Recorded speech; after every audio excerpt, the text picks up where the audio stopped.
Welcome to everyone. बर्तमान आसतु आज class आम मैंने पढ़ा आमर जो रही संस्कृति जहाँकि आमर ओडिया भाषार गोटे अंशविशेष। यही क्लास टी विशेषकर देखा गले जो मानकर ओडिया ऑनर्स रही सहित ओडिया पीजी कर ओएसओयू हो कि आमर इग्नो पीजी हो कि उत्कल यूनिवर्सिटी सबुथ ओडियार यह गोटे विषय रोचे सहित ओडिया भाषा गवेषणा निमंते हो जो रही कि आम ओडिशार जो संस्कृति संपर्क में जो पाठ्यक्रम रही से संपर्क में जानापी यही क्लास टी विशेष भाव उपयोगी। विशेषकर देखा गले ओडिया ऑनर्स एवं पीजी ता सहित ओडिया पीएचडी जो मान कर क्लास टी उपयोगी। यही क्लास टी आम मैंने जाना आमर जो ओडिशार संस्कृति कौन एवं ये संस्कृतिर स्वरूप किभली भाव रही। जदि आपण मैंने एपर्यंत क्लास टी को वीडियोटी को लाइक करना चैनल टी सब्सक्राइब करना प्रथम सब्सक्राइब करनी कहीं सर्वप्रथम नोटिफिकेशन पाइबापी और ये क्लास पाइबापी। जदि आपंकर कौन मतामत थाए तेज कमेंट निश्चय जनइबे। बर्तमान आम क्लास टी स्टार्ट करवा। तो ये क्लास टी आपण रही संस्कृतिर संज्ञा और स्वरूप अर्थात संज्ञा संज्ञा कहले संज्ञा क्या कहे गोटे निर्दिष्ट कौन ना थी कि तार गोटे रूल रेगुलेशन गोटे थी जहाँ को लेकिन आम विषय जाना तो सहीटा को संज्ञा बोलिक कहवा। अर्थात जो कहुए आमर जो विशेष रही नामवाचक विशेष संज्ञावाचक विशेष जातिवाचक विशेष विभिन्न प्रकार रही ना ना ठीक से संज्ञा अर्थात नहीं विषय कौन निर्दिष्ट धाड़ी कहुए आम साधारण भाव में बुझे। तेणुक आम जाना संस्कृति कौन अच्छे संस्कृतिर संज्ञा और स्वरूप किपर। तो ये विषय को आम पढ़ले आम कौन जापर ये विषय आम पढ़ार उद्देश्यटा जाना आधर कि मानने जिन शिखा सहित विषय संपर्क में आम ध्यान धारणा हम यार संज्ञा गुड़िक जाना संस्कृति और साहित्य किभली भाव में ओतप्रोत भाव में जड़ित संस्कृति कौन और साहित्य कौन ता जाना यही संस्कृति को आम पढ़ा कहीं दरकार। अलग तो बहुत विषय अच्छे कि संस्कृति विषय कहीं पढ़ा दरकार ता जाना सहित ओडिशार संस्कृति विभिन्न राज्य रही तन्मध्य आम ओडिशा राज्य अन्यतम। तेणुक ओडिशार जो संस्कृति रही है किभली भाव में अन्य राज्यर संस्कृति ठार गोटे स्वतंत्र ओडिशार संस्कृति कौन रही से संपर्क में जाना तो यही भाव में आम यार संस्कृति संपर्क में आम जाना। तो यही विषय को आम पढ़ले कौन जाना यही विषय संस्कृति विषय पढ़ार यार उद्देश्य कौन सबकि जिन किसी ना कि उद्देश्य थाए जमी पे पाठ पढ़ी था शिक्षित हवा उद्देश्य थाए ता सहित शिक्षा ग्रहण द्वारा से आत्मनिर्भरशील होता कौन गोटे भल कर्म संस्थान पाई सेटा पाठ पढ़ार मैक्सिमम गोटे नॉर्मल देखा गले पिला उद्देश्य थाए। ठीक से संस्कृति विषय पढ़ार उद्देश्यटा कौन ये संस्कृति विषय पढ़ा द्वारा आमर बहुत किसी उपकार हम जमीक छात्र छात्री मान संस्कृति संपर्क में धारणा हम आम खाली संस्कृति बोलिक गोटे शब्द कहीदे तो यहाँ कौन किभली आौट से संपर्क में धारणा धारणा कहले आम बुझीपर तार संस्कृतिर उन्नत चिंताधारा लोक मैंने आजिकल समय कहीदे that is the old fashion पुराणा कालिया कहीकि बहुत किसी जिन को आड़े दौरान किंतु ता मध्य बहुत किसी उन्नत चिंताधारा अच्छी जाना जमीक वर्तमान समय कौन है गैस संकट बहुत मात्रा देखा जाउची से समय आम गाँव में लोक मैंने चली जाऊँच खाद्य रांधि दौरान कि सहर में लोक मानक बहुत समस्या सृष्टि होची। तो यही सब जिन जो पुराणा कालिया जिनस रही मनीषर सभ्यता मनीषर आरंभ ठार जहाँ मनीष सहित जड़ित होकर आसुची कौन से सब जिनस जमीक आगुरी आम जो गोबर लिपा होता माटी घर मानक किंतु गोबर लिपार कारण नुहे जे केवल खाली लिपिले चिकण देखा तार गोटे वैज्ञानिक कारण थिला धर्म धारणा गोबर को पवित्र मानुले वैज्ञानिक भाव में गोबर द्वारा लिपिले कीट पतंग माने विशेष भाव में घर को आसुन तार जो केमिकल इक्वेशन थिला तार स्मेल थिला आसुन तो तार गोटे निर्दिष्ट गोटे वैज्ञानिक कारण तो यहाँ कौन तार हूँ उन्नत चिंताधारा। तो से भाई संस्कृतिर उन्नत चिंताधारा कौन से संपर्क में आम जाना ओडिशार किपरि विभिन्न धर्म संस्कृतिर विकास होती से संपर्क में धारणा पाइबा। ओडिशार विभिन्न प्रकार धर्म रही नुहे ओडिशा माटर केवल गोटे धर्म रही ओडिशार भारत परी ओडिशा मध्य सर्वधर्म समन्वयर गोटे राज्य से विभिन्न प्रकार धर्म रही सहित से धर्म को संश्लिष्ट कर संस्कृति गुड़िकर विकास होती से संपर्क में जाना। आधुनिक मनुष्य संस्कृति प्रति जो दूरता रही दूरता रही पिला संस्कृति प्रति घनिष्ठता बढ़ अर्थात वर्तमान समय देखो आधुनिक मनीष कौन कर संस्कृति ठार दूरे जाऊँगी आम जो पर्व पर्वाणी ओषा बा रोचे से सब को धीरे धीरे भूली जाऊँगी कहीं से सब जेहेतु लोक चलनी रोनी से देखुना जानूना तो से दूरता रही पिला संस्कृति प्रति घनिष्ठता बढ़ तो ये सब संपर्क विषय जानले पिला आग्रह बढ़ तो यही सब जिनस हूँ संस्कृति को आम पढ़ा जाना द्वारा यही सब लक्ष्य आमर साधित हम ता सहित एम कौन शिक्षा विषय अच्छी एम शिक्षार विषय अच्छी संस्कृति और साहित्य किभली भाव में संस्कृति और साहित्य ओतप्रोत भाव में जड़ित संस्कृति कौन साहित्य कौन से संपर्क में आम मैंने जाना ता सहित आम मैंने जाना आमर ओडिशार संस्कृति कौन ପୂର୍ବରୁ ମୁଁ ବୁଝେଇଛି ଯେ ସଂସ୍କୃତି ବିଭିନ୍ନ ରାଜ୍ୟରେ ଅଛି, ତା ଦେହରୁ ଓଡ଼ିଶାର କ'ଣ ସଂସ୍କୃତି ଅଛି ତା ବିଷୟରେ ଜାଣିବା। ସଂସ୍କୃତିର ଆବଶ୍ୟକତା କାହିଁକି ଆମକୁ ଆବଶ୍ୟକ ପଡ଼ୁଛି, ବହୁତ କିଛି ଜିନିଷ ଅଛି, କିନ୍ତୁ ସଂସ୍କୃତିଟା କାହିଁକି ଆବଶ୍ୟକ ଅଛି ଏହିସବୁ ଜିନିଷ ଆମେ ଶିଖିପାରିବା। ହଁ, ତାପରେ ଆମର ରହିଛି ବିଷୟ ପ୍ରବେଶ। ବିଷୟ ପ୍ରବେଶ ଅର୍ଥାତ ଏ ବିଷୟରେ ଆମେ କ'ଣ ଗୋଟେ ଧାରଣା, ଆମର ଗୋଟେ ସାଧାରଣ ଧାରଣା। ସଂସ୍କୃତି ଗୋଟେ ନିୟମ ଯାହା ସର୍ବୋତ୍କୃଷ୍ଟ ସର୍ବୋତ୍ତମ, ଅର୍ଥାତ୍ ସବୁଠାରୁ ଉତ୍କୃଷ୍ଟ ଆଉ ସବୁଠାରୁ ଉତ୍ତମ। ଏ ସଂସ୍କୃତିଟା ହେଉଛି ଗୋଟେ ନିୟମାବଳୀ ତିଆରି କରାଯାଇଛି, କିଛି ଗୋଟେ ନିୟମ ବନ୍ଧା ହେଇଛି ଯାହାକୁ ନେଇ ମଣିଷ ସମାଜ ଚଳୁଛି। ତ ଏଇ ନିୟମ ଗୁଡ଼ିକ ସବୁଠାରୁ ଉତ୍କୃଷ୍ଟ, ଭଲ ଆଉ ସବୁଠାରୁ ଉତ୍ତମ। ଏହାକୁ ସମସ୍ତେ ମାନିବାକୁ ବାଧ୍ୟ, ନିଜ ଇଚ୍ଛାରେ ହେଉ ବା ଅନିଚ୍ଛାରେ ହେଉ। ଆମେ ଆମର ଇଚ୍ଛା ଥାଉ କିମ୍ବା ଇଚ୍ଛା ନଥାଉ, କିନ୍ତୁ ଏହାକୁ ଆମେ ମାନିଥାଉ। ଯେମିତିକି ଆମ ସଂସ୍କୃତିରେ ରହିଛି ଯେଉଁ ପୂଜା ପାର୍ବଣ ଦିନମାନଙ୍କରେ ଘର ସଫା କରିବା, ଘର ପୋଛିବା। ତେଣୁକରି ଆମର ଇଚ୍ଛା ଥାଉ କି ନଥାଉ, ଯେହେତୁ ଆମର ପୂଜା ପାର୍ବଣ ଦିନ ଥାଏ ଆମେ ଘର ସଫା କରୁ। ତେଣୁକରି ଏହା ଗୋଟେ ଯେଉଁ ଉତ୍ତମ ନିୟମ ଯାହାକୁ ଆମେ ମାନିବାକୁ ବାଧ୍ୟ। କାହିଁକି ନା ଏଭଳି ଭାବରେ ଗୋଟେ ନିୟମ, ଏହାକୁ ମାନିଲେ କ'ଣ ଆମର ଘର ସଫା ହୋଇଥାଏ, ପରିବେଶ ସଫା ସୁନ୍ଦର ରହିଥାଏ, ଆମେ ରୋଗ ବେରୋଗ କବଳରୁ ମୁକ୍ତି ପାଇଥାଉ। ତେଣୁକରି ଏ ନିୟମଟା ଗୋଟେ ଏମିତି ସଂସ୍କୃତି, ଆମ ଇଚ୍ଛା ହେଉ କି ଅନିଚ୍ଛା ହେଉ ଆମେ ଏହାକୁ ମାନିବାକୁ ବାଧ୍ୟ ଏ ନିୟମକୁ। ଏହା ସମାଜରେ ଶୃଙ୍ଖଳିତ ଭାବେ ଜୀବନଯାପନ କରିବା, ଅନ୍ୟମାନଙ୍କ ସହ କଥା ହେବା, ମିଳିମିଶି ଓଷା ବ୍ରତ ଆଦି ପାଳନ କରିବା, ସମାଜରେ ବସବାସ କରୁଥିବା ସମସ୍ତ ପ୍ରାଣୀଙ୍କ ସହିତ ଭାବ ସ୍ଥାପନ କରିବା ଶିକ୍ଷା ଦିଏ। ଏ ସଂସ୍କୃତିଟା ଆମକୁ କ'ଣ ଶିକ୍ଷା ଦିଏ? ସଂସ୍କୃତି ଆମକୁ ଶିକ୍ଷା ଦେଇଥାଏ ଯେ ଶୃଙ୍ଖଳାର ସହିତ ଜୀବନ ଚଳିବା, ଯେମିତିକି ବଡ଼ମାନଙ୍କୁ ସମ୍ମାନ ଦେବା, ସାନମାନଙ୍କୁ ସ୍ନେହ ଦେବା, ଯେମିତି ଗୋଟେ ସମାଜରେ ଚଳିବା। ତେଣୁକରି ଶୃଙ୍ଖଳା ଭାବରେ ଜୀବନଯାପନ କରିବାକୁ ଶିକ୍ଷା ଦିଏ। ଅନ୍ୟମାନଙ୍କ ସହିତ କଥା ହେବା, ମଣିଷ ଗୋଟେ ସାମାଜିକ ପ୍ରାଣୀ। ବର୍ତ୍ତମାନ ସମୟରେ ହେଇଯାଉଛି ଯେ ମଣିଷ କ'ଣ ହେଇଯାଉଛି, ମାନେ ସାଇଲେଣ୍ଟ ହେଇଯାଉଛି, ଏକୁଟିଆ ରହୁଛି। ତାର ବି କାରଣ ହେଉଛି କିଛି ବ୍ୟାଡ୍ ଇମ୍ପାକ୍ଟ ପଡ଼ୁଥିବାର, କିନ୍ତୁ ନାହିଁ, ସଂସ୍କୃତିଟା ଆମକୁ ଶିକ୍ଷା ଦିଏ କଥା ହେବା ଦ୍ୱାରା ମଣିଷର ନିଜର ମାନସିକ ସ୍ଥିତିର ବିକାଶ ଘଟେ, ତା ସହିତ ଭାବର ଆଦାନ ପ୍ରଦାନ ହୋଇଥାଏ, ଭଲ ମନ୍ଦ ଜାଣିପାରିଥାଏ, ବହୁତ କିଛି ଉନ୍ନତି। ତେଣୁ ସଂସ୍କୃତି ଆମକୁ ଶିକ୍ଷା ଦେଇଥାଏ କଥା ହେବା, ମିଳିମିଶି ଓଷା ବ୍ରତ ଆଦି ପାଳନ କରିବା।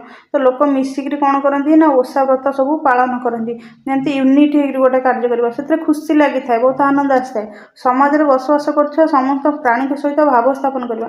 ତ ସମାଜରେ ଯେଉଁମାନେ ବସବାସ କରୁଛନ୍ତି, ସେ ମନୁଷ୍ୟ ହୁଅନ୍ତୁ, ପଶୁପକ୍ଷୀ ହୁଅନ୍ତୁ, ସମସ୍ତଙ୍କ ସହିତ ଭାବ ସ୍ଥାପନ କରିବା, ସମସ୍ତଙ୍କୁ ଆଦାନ ପ୍ରଦାନ କରିବା। ଯେମିତି କୁହାଯାଏ ବିଲେଇ କୁକୁରଙ୍କୁ ଖାଇବାକୁ ଦେବା, ଗାଈ ଗୋରୁଙ୍କୁ ଖାଇବାକୁ ଦେବା। ତ ଯେମିତି ଆମେ ଗୋଟେ ଚଢ଼େଇଟେ ଦେଖିଲେ ଆମକୁ ଭାରି ଖୁସି ଲାଗେ, ଚଢ଼େଇକୁ ଆମେ ଖାଦ୍ୟ ବୁଣି ଦେଇଥାଉ। ତେଣୁକରି ସଂସ୍କୃତି ଆମକୁ କ'ଣ ଶିକ୍ଷା ଦେଉଛି? ଶୃଙ୍ଖଳିତ ଭାବରେ ଜୀବନଯାପନ କରିବା, ଲୋକମାନଙ୍କ ସହିତ ଅନ୍ୟମାନଙ୍କ ସହିତ କଥା ହେବା, ମିଶିକି ଓଷା ବ୍ରତ ପାଳନ କରିବା, ଆଉ ବିଭିନ୍ନ ପ୍ରାଣୀମାନଙ୍କ ସହିତ ଭାବ ସ୍ଥାପନ କରିବାକୁ, ଏହିସବୁ କରିବାକୁ ଶିକ୍ଷା ଦେଇଥାଏ। ସଂସ୍କୃତି ବ୍ୟକ୍ତିକୁ ଶିକ୍ଷା ପ୍ରଦାନ କରୁଥିବାରୁ ସେ ଗୁରୁ ପଦବାଚ୍ୟ। ତେଣୁକରି ଏହି ସଂସ୍କୃତି ମାଧ୍ୟମରେ ଆମେ ଶିକ୍ଷା ପାଇଥାଉ, ତେଣୁକରି ତାକୁ ଗୁରୁର ଆସନ ଦିଆଯାଇଛି। ଏହା ମନୁଷ୍ୟକୁ ଦିଗ୍ଦର୍ଶନ ଦେଇ ଦିଗ୍ଦର୍ଶକର କାର୍ଯ୍ୟ କରିଥାଏ। ଯେମିତି ଗୋଟେ ଦିଗ୍ଦର୍ଶକର ଅର୍ଥାତ୍ ଗୋଟେ ବାଟ ବତେଇ ଦେଇଥାଏ, ଦିଗ କହିଲେ ଗୋଟେ ଦିଗ ବତେଇ ଦେଇଥାଏ, ତେଣୁକରି ଦିଗ୍ଦର୍ଶକର କାର୍ଯ୍ୟ ମଧ୍ୟ କରିଥାଏ। ସଂସ୍କୃତି ବ୍ୟକ୍ତିର ପାଖେ ପାଖେ ଥାଏ ଓ ତାର ଅନ୍ତର୍ଚେତନାରେ ମଧ୍ୟ। ତ ଆମ ଚାରିପାଖରେ ଆମେ ସଂସ୍କୃତି ଦେଖୁଛୁ, ତାର ଅନ୍ତର୍ଚେତନା ଆମ ମନ ଭିତରେ ମଧ୍ୟ ଏଇଟା ଅଛି। ଏଣୁ ଏହା ମଣିଷର ଉତ୍ତମ ବନ୍ଧୁ। ତେଣୁକରି ମନୁଷ୍ୟର ଉତ୍ତମ ବନ୍ଧୁ କିଏ? ସଂସ୍କୃତି ହେଉଛି ମଣିଷର ଉତ୍ତମ ବନ୍ଧୁ। ସିଧାସଳଖ ଭାବରେ କହିବାକୁ ଗଲେ ମଣିଷ ସଂସ୍କୃତି ସହିତ ଓତପ୍ରୋତ ଭାବେ ଜଡ଼ିତ ଥାଏ। ତେଣୁକରି ବିଶ୍ୱ ସମ୍ବନ୍ଧରେ ଆମର ଗୋଟେ ସମ୍ୟକ ଧାରଣା ଆସିଲା, ଅଳ୍ପ କିଛି ଧାରଣା ଆସିଲା ଯେ ଇଏ କ'ଣ କରେ, ଆମକୁ ମଣିଷକୁ ସଂସ୍କୃତି ସହିତ ମାନେ ଜଡ଼ିତ ଅଛି। ସଂସ୍କୃତି ବିନା ମଣିଷ ବଞ୍ଚିପାରିବ ନାହିଁ। ତ ବିଭିନ୍ନ ଜିନିଷକୁ ନେଇକରି ସଂଜ୍ଞା ରହିଛି। ସଂଜ୍ଞା କହିଲେ ତାରି ଉପରେ ଗୋଟେ ନିର୍ଦ୍ଦିଷ୍ଟ ମତ ଜଣେ ଦେଇଥିବ, ମାନେ ସେଇ ମତରୁ ଆମେ ଜାଣିବା ଯେ ତାର ଧାରଣାଟା କ'ଣ। ଯେମିତି କୁହାଯାଏ ଯେ ଗୋଟେ ବଣିକୁ ଆମେ ଦେଖିଲେ ଆମେ କହିଥାଉ କି ଏଇଟା ଗୋଟେ ଚଢ଼େଇ, ବଣି ଚଢ଼େଇ ଖୁଣ୍ଟି ଖୁଣ୍ଟି ଚାଉଳ ଖାଏ। ଏମିତି ଆମେ କହିଥାଉ, ଆମର ଗୋଟେ ଧାରଣା ଆସେ ଯେ ବଣି ଚଢ଼େଇ ଉପରେ ଏଇଟା କୁହାଯାଇଛି, ଏଇ ଚଢ଼େଇଟା ଏମିତି ଖାଏ। ଏମିତି ସଂସ୍କୃତିର ସଂଜ୍ଞା କହିଲେ ତାପରେ ବିଭିନ୍ନ ପ୍ରକାର ଦାର୍ଶନିକ ସାହିତ୍ୟିକ ଅଛନ୍ତି, ଗୋଟେ ନିର୍ଦ୍ଦିଷ୍ଟ ମତ ଦେଇଛନ୍ତି, ତାହାକୁ ଆମେ ସଂସ୍କୃତିର ସଂଜ୍ଞା ବୋଲି କହିବା। ଦେଖିବା ସଂସ୍କୃତିର ସଂଜ୍ଞା କ'ଣ କ'ଣ ରହିଛି। ସଂସ୍କୃତିର ଆଧାର ବିନା ଏକ ସୁସ୍ଥ ଓ ସୁନ୍ଦର ସମାଜର ପରିକଳ୍ପନା ଅସମ୍ଭବ। ଅର୍ଥାତ୍ ସଂସ୍କୃତି ଆମକୁ କ'ଣ ଦେଇ ଶିକ୍ଷା ଦେଇଥାଏ ଆମେ ଜାଣିଲେ, ଆମକୁ ଦେଇଛି ମିଳିମିଶି ଚଳିବା, କଥା ହେବା, ଓଷା ବ୍ରତ ପାଳନ କରିବା, ସମସ୍ତଙ୍କ ଭାବ ସ୍ଥାପନ କରିବା। ଯଦି ଏସବୁ ଆମେ କରିପାରିବାନି ତାର ସୁନ୍ଦର ସୁସ୍ଥ ସମାଜ ହେବ କି? ନା, ସୁସ୍ଥ ହେବନି ଆଉ ସୁନ୍ଦର ମଧ୍ୟ ହେବ ନାହିଁ। ତେଣୁକରି ସଂସ୍କୃତି ବିନା ଗୋଟେ ସୁନ୍ଦର ସୁସ୍ଥ ସମାଜ ହୋଇପାରିବ ନାହିଁ। ବ୍ୟକ୍ତିଗତ ସ୍ତରରେ ଏହା ବ୍ୟକ୍ତିକୁ ମାର୍ଜିତ ଶୃଙ୍ଖଳିତ କରିବା ସହିତ ତାର ବ୍ୟକ୍ତିତ୍ୱ ବିକାଶରେ ସହାୟକ ହୋଇଥାଏ। ଗୋଟେ ମଣିଷର ଜଣକୁ ଗୋଟେ ବ୍ୟକ୍ତିଗତ ନିଜସ୍ୱ ଭାବରେ ମଣିଷକୁ ମାର୍ଜିତ, ଅର୍ଥାତ୍ ମଣିଷ ଲୋକଙ୍କ ସହିତ କଥାବାର୍ତ୍ତା କଲେ କଥାବାର୍ତ୍ତାର ଶୈଳୀ ଜାଣିବ, ଭଦ୍ରାମୀ ଜାଣିବ, ତା ସହିତ ଶୃଙ୍ଖଳିତ ଗୋଟେ ଶୃଙ୍ଖଳା, ଗୋଟେ ଅନୁଷ୍ଠାନ ଥାଏ, ଅନୁଷ୍ଠାନକୁ ସମସ୍ତେ ଯାଆନ୍ତି, କାର୍ଯ୍ୟ କରିବାକୁ ଯାଆନ୍ତି, ଗୋଟେ ଶୃଙ୍ଖଳିତ ନିୟମ ଅନୁସାରେ ଯାଆନ୍ତି, ସଫାସୁତୁରା ହେଇକି ଯାଆନ୍ତି। ତେଣୁକରି ଶୃଙ୍ଖଳିତ ଭାବରେ ଯାଇଥାଏ। ତାର ବ୍ୟକ୍ତିତ୍ୱର ବିକାଶରେ ସହାୟକ ହୋଇଥାଏ। ବ୍ୟକ୍ତିତ୍ୱ କହିଲେ ତାର ନିଜର ଉନ୍ନତି ହୋଇଥାଏ, ସେ ନିଜକୁ ଆଗକୁ ନେବାକୁ ଚେଷ୍ଟା କରିଥାଏ, ଉନ୍ନତିର ଦିଗରେ ଯାଇଥାଏ। ଏବଂ ଗୋଷ୍ଠୀଗତ ସ୍ତରରେ ସମାଜରେ ମୂଲ୍ୟବୋଧ ପ୍ରତିଷ୍ଠା କରିବା ସହିତ ଉଚିତ ଦିଗ୍ଦର୍ଶନ ଦେବାରେ ସଂସ୍କୃତି ସଂସ୍କୃତିର ଭୂମିକା ରହିଛି। ଗୋଷ୍ଠୀଗତ ବୋଲିକିରି କହିଲେ ଗୋଟେ ଗୋଷ୍ଠୀ, ଗୋଟେ ଅନୁଷ୍ଠାନ, ସେମାନେ ଯେମିତି କେତେ ଗୁଡ଼ିଏ ପରିବାର, କେତେ ଗୁଡ଼ିଏ ଗାଁ, ଏଇସବୁକୁ ନେଇକି କ'ଣ ଆମର ଗୋଷ୍ଠୀ ଗଠନ ହୋଇଥାଏ। ତ ସେଇ ଗୋଷ୍ଠୀ ମଧ୍ୟରେ କ'ଣ ହୋଇଥାଏ ନା ମୂଲ୍ୟବୋଧ କହିଲେ ଯାହା କିଛି ମଣିଷକୁ ଗୋଟେ ନିର୍ଦ୍ଦିଷ୍ଟ ମୂଲ୍ୟ ଥାଏ, ଗୋଟେ ଭାବନା ଥାଏ, ଗୋଟେ ମଣିଷକୁ ଉଚ୍ଚତର ସ୍ତୋପାନକୁ ନେଇଥାଏ, ତାକୁ ମୂଲ୍ୟବୋଧ କୁହାଯାଏ। ତେଣୁକରି ସଂସ୍କୃତି କ'ଣ କରେ, ଏସବୁ କରିବାରେ ମଣିଷକୁ ସାହାଯ୍ୟ କରେ। ତେଣୁ ସଂସ୍କୃତି ସମ୍ବନ୍ଧରେ ମୌଳିକ ଜ୍ଞାନ ଆହରଣ କରିବା ଆବଶ୍ୟକତା। ମୌଳିକ କହିଲେ ଗୋଟେ ସାଧାରଣ କଥା ଜିନିଷ ଆହରଣ କରିବାର ଆବଶ୍ୟକତା। ସଂସ୍କୃତି ଗୋଟେ ବ୍ୟାପକ ଶବ୍ଦ, କିନ୍ତୁ ଏ ସଂସ୍କୃତିଟା ଗୋଟେ ବହୁତ ବଡ଼ ଅର୍ଥ। ଏହା କେବଳ ପ୍ରଥା, ପରମ୍ପରା, ଧର୍ମ, ରୀତିନୀତିକୁ ବୁଝାଇନଥାଏ। ତେଣୁକରି ସେଥିପାଇଁ କୁହାଯାଏ ଯେହେତୁ ସଂସ୍କୃତି ବ୍ୟାପକ, ଏହା ଆମର କ'ଣ ପ୍ରଥା, ପରମ୍ପରା, ଧର୍ମ, ରୀତିନୀତିକୁ ଏସବୁକୁ କେବଳ ବୁଝାଏନି। ଏହା ମଧ୍ୟ ସଂସ୍କୃତିରେ କ'ଣ ରହିଛି, ବିଜ୍ଞାନ ରହିଛି, କଳା ରହିଛି, ଶିକ୍ଷା ରହିଛି, ବିଚାରଧାରା ରହିଛି, ବିଭିନ୍ନ ମୂଲ୍ୟବୋଧକୁ ବୁଝାଇଥାଏ। ତେଣୁକରି ସଂସ୍କୃତିଟା ହେଉଛି ଆମର କେବଳ ମାନେ ସଂସ୍କୃତି ଛୋଟ ଚିନ୍ତାଧାରା ମଧ୍ୟରେ ରହିନାହିଁ। ଏହା ସଂସ୍କୃତି ଗୋଟେ ମାନେ ଛୋଟ ଆବଦ୍ଧ କୋଠରୀ ମଧ୍ୟରେ ରହିନି। ଏହା ହେଉଛି ଗୋଟେ ବ୍ୟାପକ, ଖାଲି ପ୍ରଥା, ପରମ୍ପରା, ଧର୍ମ, ରୀତିନୀତି ନୁହଁ। ଏଥିରେ ମଧ୍ୟ ବିଜ୍ଞାନ ଅଛି, କଳା ଅଛି, ଶିକ୍ଷା ଅଛି, ବିଚାରଧାରା ମଣିଷର ବିଭିନ୍ନ ମୂଲ୍ୟବୋଧ ରହିଛି। ତ ଏଇସବୁ ଜିନିଷକୁ ନେଇ ଆମ ସଂସ୍କୃତିର ସଂଜ୍ଞା ରହିଛି। ସଂସ୍କୃତି କ'ଣ, ବ୍ୟକ୍ତିର ସମ୍ପୂର୍ଣ୍ଣ ଜୀବନ ସଂସ୍କୃତିର ଆଧାରରେ ପର୍ଯ୍ୟବେସିତ। ମଣିଷର ପ୍ରତ୍ୟେକ ମନୋଭାବ, କାର୍ଯ୍ୟଶୈଳୀ, ବିଭିନ୍ନ କର୍ମଧାରା ସଂସ୍କୃତି ଦ୍ୱାରା ପ୍ରଭାବିତ। ମଣିଷର ଯେଉଁ ସମ୍ପୂର୍ଣ୍ଣ ଜୀବନଟା ଅଛି, ସେ ସଂସ୍କୃତିର ଆଧାରକୁ ନେଇକରି ମଣିଷ ବଞ୍ଚୁଛି।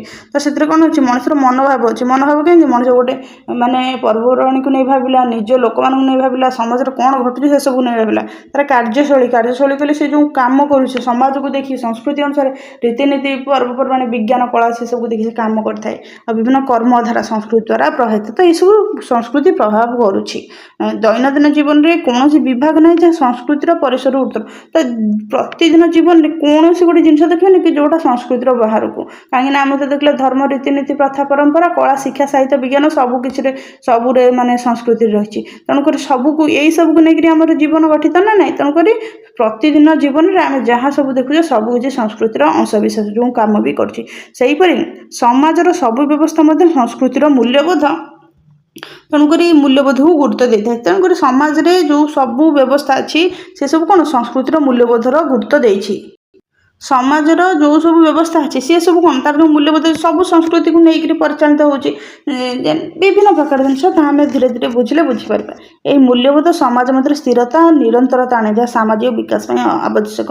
ତ ଏହି ମୂଲ୍ୟବୋଧ କ'ଣ, ମୂଲ୍ୟବୋଧ କହିଲେ ଆମର ଗୋଟେ ଅଛି ସମାଜରେ ଯେମିତି ଆମେ ବସବାସ କରୁଛେ, ସମସ୍ତଙ୍କୁ ସମ୍ମାନର ସହିତ କଥାବାର୍ତ୍ତା କରିବା, 5 ଲୋକ ଏକାଠି ହୋଇକି ରହିବା, ମାନେ ଜଣେ ଅନ୍ୟ ଜଣଙ୍କ ସୁବିଧା ଅସୁବିଧାର ସାହାଯ୍ୟ ସହଯୋଗ କରିବା, ଏହିସବୁ ଜିନିଷକୁ କ'ଣ କୁହାଯାଏ, ମୂଲ୍ୟବୋଧ କୁହାଯାଏ। ତେଣୁକରି ଏଇଟା କିଏ ସୃଷ୍ଟି କରୁଛି, ଏହା ସଂସ୍କୃତି ଦ୍ୱାରା ସୃଷ୍ଟି ହେଉଛି। ଏହା ଦ୍ୱାରା କ'ଣ, ସମାଜରେ ସ୍ଥିରତା ଆଉ ନିରନ୍ତରତା, ଅର୍ଥାତ୍ ମାନେ ଗୋଟେ ଶାନ୍ତ ପରିବେଶ ସୃଷ୍ଟି ହୁଏ, ଗୋଟେ ଶୃଙ୍ଖଳିତ ପରିବେଶ ସୃଷ୍ଟି ହୁଏ, ଯାହା ସାମାଜିକ ବିକାଶ ପାଇଁ ଅପରିହାର୍ଯ୍ୟ। ଅର୍ଥାତ୍ ତେଣୁକରି ଏଇ ଜିନିଷଟା ସମାଜର ବିକାଶ ପାଇଁ ଦରକାର, ନହେଲେ ଆମର ସମାଜ ନଷ୍ଟ ହୋଇଯିବ। ସମାଜରେ ଯଦି ସ୍ଥିରତା ଆଉ ମୂଲ୍ୟବୋଧ, ନିରନ୍ତରତା ନ ରହିବ ତାହେଲେ ସମାଜ ନଷ୍ଟ ହୋଇଯିବ। ବର୍ତ୍ତମାନ ଆମେ ଜାଣିବା ସଂସ୍କୃତି ବୋଲିକରି ଯେଉଁ ଶବ୍ଦଟି ରହିଛି, ସେ ଶବ୍ଦଟି କେଉଁଠୁ ଆସିଛି ଆଉ କିଭଳି କ'ଣ ଆସିଛି। ସଂସ୍କୃତି ଶବ୍ଦଟି ସମ ଏବଂ କୃତି, ଏଇ ଦୁଇଟି ଶବ୍ଦର ମିଶ୍ରଣ ସୃଷ୍ଟି ହେଇଛି। ସଂସ୍କୃତି କେଉଁଠୁ, ସମ ଆଉ କୃତି, ଏ ଦୁଇଟା ଶବ୍ଦର ମିଶ୍ରଣରୁ ଆରମ୍ଭ ହୋଇଛି। ସମ ଶବ୍ଦର ଅର୍ଥ ଉତ୍କୃଷ୍ଟ ଆଉ କୃତି ଶବ୍ଦର ଅର୍ଥ ଗଠନ। ତେଣୁକରି ଏଠି ଆମେ କ'ଣ ଜାଣିଲେ, ଉତ୍କୃଷ୍ଟ ଗଠନ ହେବ। ଗୋଟେ ହେଉଛି ସମ ଶବ୍ଦ, ସଂସ୍କୃତ ଶବ୍ଦ ସମ, ଆଉ ଗୋଟେ କୃତି, ଏହାର ଅର୍ଥ ହେଉଛି ଉତ୍କୃଷ୍ଟ ଗଠନ। ଅର୍ଥାତ୍ ସଂସ୍କୃତି ବ୍ୟକ୍ତିର ବ୍ୟକ୍ତିତ୍ୱକୁ ଉତ୍କୃଷ୍ଟ କରି ଗଢ଼ି ତୋଳିବାରେ ସାହାଯ୍ୟ କରିଥାଏ। ଅର୍ଥାତ୍ ଗୋଟେ ମଣିଷକୁ ସେ କ'ଣ କରିଥାଏ, ତା'ର ଚିନ୍ତନ, ତା'ର ଭାବଧାରା, ତା'ର ବ୍ୟବହାର, ତା'ର ମାନବିକ ମୂଲ୍ୟବୋଧ ସବୁକିଛିକୁ ଉତ୍କୃଷ୍ଟ ଦିଗ ଆଡ଼କୁ ନେଇଥାଏ। ମଣିଷ ସମାଜ ଦୁନିଆ ଜାଣିକିରି ନିଜକୁ ଉନ୍ନତିର ସୋପାନକୁ ନେଇଥାଏ, ସମସ୍ତଙ୍କୁ ସ୍ନେହ, ଶ୍ରଦ୍ଧା, ଶାନ୍ତି ଦେଇଥାଏ। ସଂସ୍କୃତି ଶବ୍ଦର ପ୍ରଥମ ପ୍ରୟୋଗ ଅଷ୍ଟାଦଶ ଶତାବ୍ଦୀରେ ନୃତତ୍ତ୍ୱରେ ପ୍ରସିଦ୍ଧ ନୃତତ୍ତ୍ୱବିତ୍। କେତେ ଶତାବ୍ଦୀରେ ହୋଇଥିଲା ନା, ଏହା ହେଇଥିଲା ଆମର ଅଷ୍ଟାଦଶ ଶତାବ୍ଦୀରେ ପ୍ରଥମେ ଏହି ଶବ୍ଦ ବ୍ୟବହାର ହୋଇଥିଲା। କେଉଁ ବିଭାଗରେ, ନା ନୃତତ୍ତ୍ୱ ବିଭାଗରେ। ପ୍ରସିଦ୍ଧ ନୃତତ୍ତ୍ୱବିତ୍ E.B. ଟାଇଲର, ୟାଙ୍କ ନାଁ ମନେ ରଖିବା ଦରକାର। ତ ନୃତତ୍ତ୍ୱବିତ୍ କିଏ, ନା E.B. ଟାଇଲରଙ୍କ ଦ୍ୱାରା ବ୍ୟବହୃତ ହୋଇଥିଲା। ଅଷ୍ଟାଦଶ ଶତାବ୍ଦୀରେ ସଂସ୍କୃତି ପ୍ରସିଦ୍ଧ ନୃତତ୍ତ୍ୱବିତ୍ E.B. ଟାଇଲରଙ୍କ ଦ୍ୱାରା ବ୍ୟବହୃତ ହୋଇଥିଲା। ତେଣୁକରି ଆମେ ଜାଣିଲେ ସଂସ୍କୃତି ଶବ୍ଦଟି ମାନେ ସମ ଏବଂ କୃତି ଦୁଇଟି ଶବ୍ଦର ମିଶିକି ସୃଷ୍ଟି ହୋଇଛି। ସମ ଶବ୍ଦର ଅର୍ଥ ଉତ୍କୃଷ୍ଟ, କୃତି ଶବ୍ଦର ଅର୍ଥ ଗଢ଼ନ। ଦେଖିବା ଟାଇଲର କ'ଣ କହିଛନ୍ତି, ସେ କାହିଁକିନା ସେ ହିଁ ପ୍ରଥମେ ସଂସ୍କୃତି ଶବ୍ଦକୁ ବ୍ୟବହାର କରିଥିଲେ। ଟାଇଲରଙ୍କ ମତରେ ସଂସ୍କୃତି ଏପରି ଏକ ଜଟିଳ ସମସ୍ୟା ଯାହା ଜ୍ଞାନ, पारंपरिक धारणा कला नैतिकता आईन धार्मिक प्रथा तथा व्यक्तिगत समस्त अर्जित योग्यता और अभ्यास जहाँ मनुष्य समाज सदस्य रूपे आहरण करते। तो ये देखो सबको मिसई कही आम जमी जानते आमर धर्म रीतिनीति प्रथा परंपरा शिक्षा संस्कृति कला विज्ञान से सब ये संस्कृति गोटे जटिल समष्टि समष्टि जटिल समष्टि कहले सब जिन मिसिकी अच्छी जो ज्ञान अच्छी पारंपरिक धारणा अच्छी कला भी अच्छी नैतिकता कहले नीति आईन कहले कौ नियम कौन धार्मिक प्रथा धर्म रहा तथा व्यक्तिगत समस्त अर्जित योग्यता व्यक्तिर जो योग्यता थाए अभ्यास गोटे मनुष्य जहाँ अभ्यास थाए जोटा कौन जहाँ मनुष्य समाजर सदस्य रूपे आहरण करते। तो यहाँ से इंग्लीश कहते इंग्लीश डिस्कसन करनी आम जाने से यहाँ ही कहते जो थे कि ही संज्ञाटी को जो मैंने पढ़ुंट से संज्ञाटी को लेखिक मन रखा दरकार कारण डायरेक्ट क्वेश्चन पचार दे टाइलर मत संस्कृत संज्ञा कौन कि ना ये संज्ञाटी देखिए कहीदेव जे संस्कृत यही संज्ञाटी किए देते आम जान संस्कृत संज्ञा ठीक से मैक आइफर और पेज ये जड़े दर्शन शास्त्रविद साहित्यिक मैक आइफर और ना पेज से कौन कहते संस्कृति आमर दैनंदिन जीवन जापन प्रणाली लुकायित चिंताधारा अर्थात जो संस्कृति आमर प्रतिदिन जीवन लुचिक रही चिंताधारा अर्थात आम यहाँ जापर कि लुचिक रही है लुचि रही चिंताधारा साहित्य धर्म कला मनोरंजन तथा आनंदर प्रतिफलित होता निजस्व प्रकृतिर अभिव्यक्ति अटे। तेणुकर से कौन कहते साहित्य धर्म कला मनोरंजन यही सब भितर जो आनंद अच्छी आनंद को आम देखुचे निजस्व प्रकृतिर अभिव्यक्ति साहित्य धर्म कला मनोरंजन कौन होता है मनुष्यर निज प्रकृति से परिवेशित होता है ना ना कला मनोरंजन आम जाऊँ गोटे नाटक देखुचे नाटक विभिन्न घटना देखुचे से कौटू आसी घटनाटा आमर जो दैनंदिन जीवन में विभिन्न घटना घटी था से सबको लेकिन नाटक रचित होता है ना ना तेणुक ये सब हूँ कौन निजस्व प्रकृतिर अभिव्यक्ति तो सहीटा ही हूँ आमर संस्कृति। ठीक से आउ जड़े आमर जो दार्शनिक रही ना हूँ लापिएर तांकर ना हूँ लापिएर आम ये कार ना जानले प्रथम नृतत्वविद जी होती किए ना हूँ टाइलर इबी टाइलर तापर मैकआइवर पेज आउ जन होती लापिएर लापिएर कौन कहते संस्कृति को नहीं संज्ञा देते देखा वंशानुक्रम एक सामाजिक समूह माध्यम जहाँ शिक्षा लाभ करए विभिन्न प्रथा परंपरा प्रभृति जहाँ सन्निवेशित थाए ताऊ संस्कृति वंशानुक्रम अर्थात वंश गोटे वंश पर आउ गोटे वंश गड़ी गड़ी चलला गोटे सामाजिक समूह समाज मध्य रही समूह अर्थात मिश्रित रही जो गोष्ठी जो मनीष मैंने रही माध्यम जहाँ शिक्षा लाभ करते अर्थात से समाज मनीष जहाँ भी शिक्षा पाई और विभिन्न प्रथा परंपरा प्रभृति जहाँ विभिन्न प्रथा परंपरा अर्थात प्रथा रही ओडिया घर प्रथा रही छुआटे जन्म होगापर जो पांच दिन होता है पंचुआती करा ये गोटे प्रथा समाज रे चली आसी तो ये सब जोटा सन्निवेश तो कहले मिसिक थाए ताहाको संस्कृति कहुए। तो विशेष भाव देखा गले संस्कृति बोली कहले आम जो जिन जानले केवल आम धर्म परंपरा रीतिनीति प्रथा को केवल बुझनी ता सहित शिक्षा कला विज्ञान समाजर नीति नियम ये सब को आम संस्कृति बोली बुझुचे। तो सेहीपरि अन्य जड़े साहित्यिक मनस्तत्वविद दार्शनिक तांकर ना हूँ बी मालिनोस्की ना हूँ बी मालिनोस्की से संस्कृति को लेकर संज्ञा प्रदान करिसेंती। से कहते संस्कृति मनुष्यर हाथगढ़ा सृष्टि जहाँ मध्यम से तार लक्ष्य गुड़िक पूरण करता अर्थात मध्य से कौन संस्कृति हूँ एमती गोटे जिन जहाँ को मनुष्यर से हूँ हाथगढ़ा सृष्टि जहाँ मध्यम तार लक्ष्य पूरण करता अर्थात मनुष्य कौन करे प्रथा रीतिनीति परंपरा मध्यम कौन करते समाज में श्रृंखला आनी थाए समाज गोटे सुंदर समाज गठन करता श्रृंखलित समाज गठन करता तेणुकर से कहते संस्कृति मनुष्यर हाथगढ़ा सृष्टि जहाँ मध्यम से तार लक्ष्य गुड़िक पूरण करता है। Culture is the handwork of man and the medium through which he achieved his ends। तो ये सब विषय आम जानिले जो दार्शनिक माने संस्कृति को लेकिन कौन संज्ञा प्रदान करछंती। तो ये जानते संस्कृति गोटे व्यापक निरंतर अर्जित प्रक्रिया जहाँ समाज प्रमुख व्यवस्था मानक प्रतिफलित अर्थात ये संस्कृतिटा व्यापक व्यापक कहले चारिआड़ को व्यापी निरंतर निरंतर कहले लगातार लगी रही गोटे प्रक्रिया जो जहाँ हूँ समाज प्रमुख व्यवस्था मानक अर्थात समाज प्रमुख व्यवस्था कौन आमर धर्म रीतिनीति प्रथा परंपरा साहित्य कला विज्ञान ये सब जिनस ना ना ये सब आम आपको देखा मिलूचे। संस्कृति समाज एक सामूहिक शिक्षार संचालन करे जहाँ मध्य समस्त मनुष्य समाज उपयुक्त सदस्यतार योग्यता अर्जन करते। तो ये संस्कृति कौन करे समाज सामूहिक शिक्षा अर्थात समस्त को शिक्षा दे था गोटे मनुष्य आ गोटे मनुष्य सहित मिसिले से भद्र व्यवहार कर भल व्यवहार कर भावर आदान प्रदान कर से कौन करे समान समस्त को शिक्षा दिए संचालन करे परिचालन करते जहाँद्वारा मनुष्य ସମାଜର ଉପଯୁକ୍ତ ସଦସ୍ୟତା ଅର୍ଥାତ୍ ମଣିଷ ଯେଉଁ ସମାଜରେ ରହିଥାଏ କିଭଳି କାହାକୁ ବ୍ୟବହାର କରିବାକୁ ହେବ, କେଉଁଠି କେଉଁ କାର୍ଯ୍ୟ କରିବାକୁ ହେବ, କିଭଳି ଭାବରେ ଏକତା ରକ୍ଷା କରିବାକୁ ହେବ, ସେଇ ସଦସ୍ୟତାର ଯୋଗ୍ୟତା ସେଇ ପ୍ରକାର ଯୋଗ୍ୟତା ଅର୍ଜନ କରିଥାଏ। ଆଉ ଏହା ବଂଶାନୁକ୍ରମିକ ଭାବରେ ଗୋଟିଏ ପିଢ଼ିରୁ ଅନ୍ୟ ଏକ ପିଢ଼ିକୁ ଗତି କରିଥାଏ। ଅର୍ଥାତ୍ ଗୋଟିଏ ବଂଶରେ ଗୋଟିଏ ପିଢ଼ିରେ ଯଦି ଜଣେ କିଛି ଭଲ ମନ୍ଦ ଜିନିଷ ଶିଖିଛି ସେଇଟା ପରବର୍ତ୍ତୀ ପିଢ଼ିକୁ ମଧ୍ୟ ଯାଇଥାଏ, ସେମାନେ ତାହା ମଧ୍ୟ ଶିକ୍ଷା ଲାଭ କରିଥାନ୍ତି। ଏହା ମଧ୍ୟ ବ୍ୟକ୍ତି ଓ ସମାଜର ବହୁବିଧ ଆବଶ୍ୟକତାକୁ ପୂରଣ କରିଥାଏ। ତ ଏହାଦ୍ୱାରା କ'ଣ ହୋଇଥାଏ, ମାନେ ପ୍ରତ୍ୟେକ ବ୍ୟକ୍ତିର ଆଉ ସମାଜର ବି ଆବଶ୍ୟକତା ପୂରଣ ହୋଇଥାଏ। ଯେମିତି ସମାଜରେ ଯେତେବେଳେ ଯଦି କିଛି ଗୋଟେ କାର୍ଯ୍ୟ ପଡ଼େ, ଗୋଟେ ଗାଁରେ ସମସ୍ତଙ୍କ ମଧ୍ୟରେ ଏକତା ଥାଏ, ଗୋଟେ ସମାଜ ଥାଏ, ସମସ୍ତେ ମିଳିମିଶି କାମ କରିଦିଅନ୍ତି ନା ନାହିଁ। ଏଥିରେ ବ୍ୟକ୍ତିଗତ ଯେଉଁ ଲୋକଟିର କାମ ଥାଏ ତାର କାମ ପୂରଣ ହୋଇଥାଏ, ତା ସହିତ କ'ଣ ହୁଏ, ସମାଜର ମଧ୍ୟ ଆବଶ୍ୟକତା ପୂରଣ ହୋଇଥାଏ। ଠିକ୍ ସେପରି ଅନ୍ୟ ଜଣଙ୍କର କାମ ପଡ଼ିଲେ ଅନ୍ୟମାନେ ମଧ୍ୟ ମିଶିକିରି କାର୍ଯ୍ୟଟି କରିଦେଇଥାନ୍ତି। ତ ଏହିପରି ଆମେ ଜାଣିଲେ ଆମର ସଂସ୍କୃତି କ'ଣ ଆଉ ସଂସ୍କୃତିର ସଂଜ୍ଞା କ'ଣ। ଆଉ ବିଶେଷ ଭାବରେ ଦେଖିବାକୁ ଗଲେ ଏତିକି ଆମେ ବୁଝିଗଲେ ଯେ ସଂସ୍କୃତି ହେଉଛି ଆମର କେବଳ ଧର୍ମ, ରୀତିନୀତି, ପ୍ରଥା, ପରମ୍ପରା ନୁହେଁ, ତା ସହିତ ସାହିତ୍ୟ, ସମାଜ, କଳା, ବିଜ୍ଞାନ, ଶିକ୍ଷା ସେସବୁ ମଧ୍ୟ ଆମର ମିଶି ରହିଛି। ଏଇ ଯେଉଁ ରହିଛନ୍ତି ବିଭିନ୍ନ ଦାର୍ଶନିକ ମାନେ ସେମାନଙ୍କ ଏହି ସଂସ୍କୃତିର ଏହା ହିଁ ସଂଜ୍ଞା ଦେଇଛନ୍ତି। ତ ବର୍ତ୍ତମାନ ଆମେମାନେ ଜାଣିଲେ ସଂସ୍କୃତି କ'ଣ, ସଂସ୍କୃତିର ଶିକ୍ଷଣୀୟ ବିଷୟ କ'ଣ, ସଂସ୍କୃତିର କିଭଳି ଭାବରେ ତା ବିଷୟରେ ଜାଣିବା, ତାପରେ ସଂସ୍କୃତିର ସଂଜ୍ଞା କ'ଣ, ସଂସ୍କୃତି ଜାଣିଲେ କ'ଣ ହେବ। ତ ଆଶା କରୁଛି ଆପଣମାନଙ୍କୁ କ୍ଲାସ୍ଟି ଭଲ ଲାଗିଥିବ ଏବଂ ବୁଝିପାରିଥିବେ। ଯଦି କୌଣସି ମତାମତ ଥାଏ ତେବେ ତାହେଲେ କମେଣ୍ଟ ମାଧ୍ୟମରେ ଜଣାଇବେ।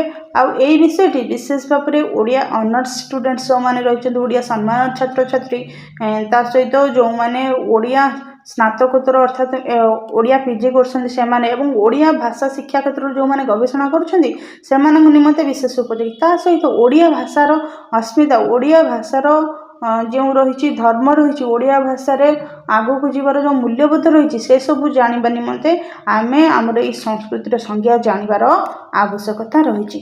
ତ ଏହି କ୍ଲାସ୍ଟି ଆପଣମାନଙ୍କୁ ଭଲ ଲାଗିଥିଲେ ଭିଡ଼ିଓଟିକୁ ଲାଇକ୍ କରିବେ ଏବଂ ଚ୍ୟାନେଲଟିକୁ ସବସ୍କ୍ରାଇବ୍ କରିବେ।